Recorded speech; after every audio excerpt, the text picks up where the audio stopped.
Hello friends, நான் இன்றைக்கி ஒரு கதை சொல்ல போகிறேன். ஒரு காட்டுக்குள்ளே ஒரு பூனை ரொம்ப ஜாலியாக சந்தோஷமாக எப்போவும் ஆடி பாடிட்டே இருந்துச்சான்.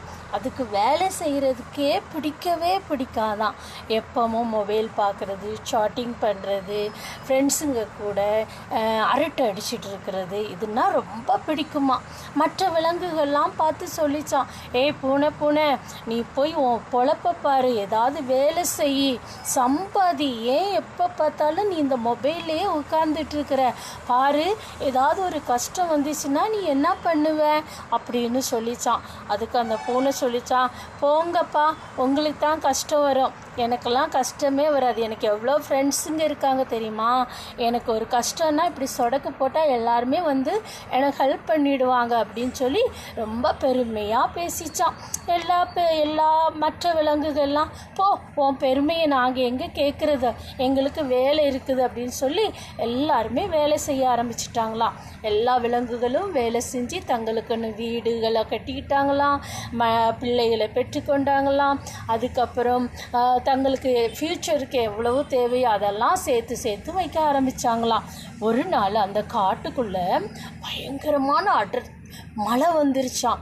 எல்லா விலங்குகளும் பயந்து போய் தங்களுடைய வீட்டுக்குள்ளே போய் சேஃப்டியாக உட்கார ஆரம்பிச்சிட்டாங்களாம். ஆனால் அந்த பூனையாருக்கு தான் வீடே கிடையாதே. அதனால அங்கேயும் இங்கேயும் பார்த்துட்டு ஒவ்வொரு மரத்துக்கு கீழேயா போய் உட்காந்துட்டு வந்துச்சான். ஆனாலும் அந்த மரம் வந்து அங்கிட்டு இங்கிட்டு ஆடுறதில்ல, அதால் சேஃப்டியாக உட்காரவே முடியலையாம். அப்போ நேராக போய் ஒவ்வொருத்தர்கிட்டையா போய் ஹெல்ப்பு கேட்டுச்சான். ப்ளீஸ் எனக்கு ஹெல்ப் பண்ணுங்க, இன்னைக்கு ஒரு நாளும் உங்கள் வீட்டில் நான் இருக்கிறதுக்கு இடம் கொடுங்க அப்படின்னு கேட்டுச்சான்.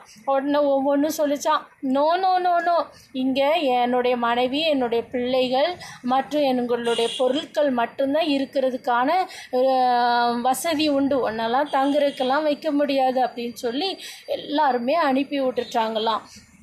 அப்புறம் லாஸ்ட்டில் இந்த பூனை என்ன பண்ணிச்சான், அப்படியே ரொம்ப சோர்வோட ரொம்ப குளிரில் நடுங்கி அப்படியே நடந்து வரும்பொழுது ஒரு பெரிய ஒரு வீட்டுக்குள்ளேருந்து ஆடல் பாடல் சத்தம் எல்லாமே கேட்டுச்சான். ஆனால் அந்த பூனைக்கு பயங்கர குளிர். அந்த சத்தத்தை கேட்கணும்னு சொல்லி ரொம்ப குளிரோடு கூட அந்த ஜன்னலை உள்ளே திறந்து பார்த்தா அங்கே எல்லா விலங்குகளும் டான்ஸ் ஆடி பாட்டு பாடி நல்லா ட்ரிங்க்ஸ் அது இதுன்னு சாப்பிட்டு சந்தோஷமாக இருக்கிறத பார்த்த உடனே இந்த பூனைக்கு ரொம்ப ஆசையாக வந்துருச்சான் அதுக்குள்ளே போகணும் அப்படின்னு சொல்லி. எப்படியாவது அதுக்குள்ளே போயிடணுமே, என்ன பண்ணலாம் அப்படின்னு யோசித்துட்டே இருந்துச்சான். வாசலில் பார்த்தா பெரிய நாய் நின்றுட்டு இருந்தான் காவல் காக்கிறதுக்கு.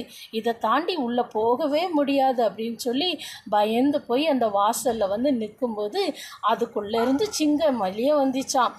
என்ன பூனையாரே, நீ ஏங்க வெளியே நிற்கிற அப்படின்னோடனே பூனை சொல்லிச்சான், எனக்கு தங்குறதுக்கு இடமும் கிடையாது, தின்னுறதுக்கு உணவும் கிடையாது, மகாராஜா தயவுசெய்து இந்த அரண்மனைக்குள்ளே எனக்கு கொஞ்சம் இடம் கொடுங்க அப்படின்னு சொன்ன உடனே மற்ற விலங்குகள்லாம் வந்து சொல்லிச்சான், வேண்டாம் மகாராஜா, நாங்கள் எவ்வளவோ சொன்னோம் இந்த பூனையாருக்கிட்ட, பூனை நீ வந்து ஃபேஸ்புக் பார்க்காத, வாட்ஸ்அப் நோண்டாத, சாட்டிங் பண்ணாத, எந்த நேரம் மொபைல்லே உட்காந்துட்டு இருக்கிறாத, வேலை இருக்கிற நேரம் வேலையை செய்யி, நல்லா சம்பாதி, நல்லா உனக்குன்னு ஒரு ஃப்யூச்சரை உருவாக்குன்னு சொன்னோம். அந்த பூனை கேட்கவே மாட்டேனிட்டு அப்படின்னு சொல்லி எல்லா விலங்குகளும் கம்ப்ளைண்ட் பண்ணாங்க.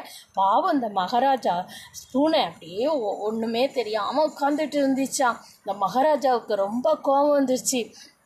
இந்த பாரு, ஏற்ற நேரத்தில் ஏற்ற காலத்தில் நீ வந்து சுறுசுறுப்பாக இல்லாமல் உழைக்காமல் நீ இருந்ததுனால நீ உனக்கு இந்த சந்தோஷமான வாழ்க்கையை நீ இழந்துட்ட, அதனால் உனக்கு இங்கே இடம் கிடையாது, நீ வெளியே போ அப்படின்னு சொல்லி இந்த பூனையாரை அடித்து வெளியே பற்றிட்டாங்களாம். ஃப்ரெண்ட்ஸு, நாம் கூட நம்மளுக்கு சம்பாதிக்கக்கூடிய திறமை இருக்கும், சம்பாதிக்கக்கூடிய வழிமுறைகள் இருக்கும், உழைக்கக்கூடிய நல்ல வலிமை நம்ம உடம்புல இருக்கும்.